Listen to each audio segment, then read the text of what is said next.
ನಮಸ್ಕಾರ ವೀಕ್ಷಕರೇ, DD9 ನ್ಯೂಸ್ಗೆ ಸ್ವಾಗತ.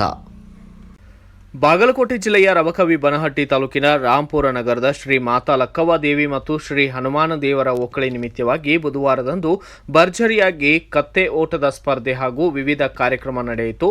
ರಾಂಪುರ ಒಕ್ಕಳಿ ನೋಡಲು ರಬಕವಿ ಬನಹಟ್ಟಿ ತಾಲೂಕಿನ ಸುತ್ತಮುತ್ತಲಿನ ಗ್ರಾಮದ ಜನರು ಬಂದು ವಿವಿಧ ಕಾರ್ಯಕ್ರಮ ನೋಡಿ ಕಣ್ತುಂಬಿಕೊಂಡು ದೇವರ ಕೃಪೆಗೆ ಪಾತ್ರರಾಗಿದ್ದಾರೆ. ಈ ಸಂದರ್ಭದಲ್ಲಿ ರಾಂಪುರ ಹಿರಿಯರು ಬಸವಪ್ರಭು ಹಟ್ಟಿ, ಪರಪ್ಪ ಬೀಳೂರ್, ಲಕ್ಷ್ಮಣ್ ತಳವಾರ್, ಪ್ರಕಾಶ್ ಸಿಂಗನ, ಸುರೇಶ್ ಗೋಲ್ಬಾವಿ, ವಿವೇಕಾನಂದ ಬಸ್ಮೆ, ವಿಜಯ್ ಕಲಾಲ್ ಮತ್ತು ಶ್ರೀಶೈಲ ಆಲಗೂರ್, ಈರನಗೌಡ್ರ, ಶಿವಪುತ್ರಪ್ಪ ಮುರಗುಂಡಿ, ರವಿ ಕೋತ್ರಿ, ಶ್ರೀಶೈಲ ಹಂದಿಗುಂದ್, ರಾಂಪುರ ಸಮಸ್ತ ಗುರು ಹಿರಿಯರು ಸಕಲ ಭಕ್ತರು ಭಾಗಿಯಾಗಿದ್ದರು.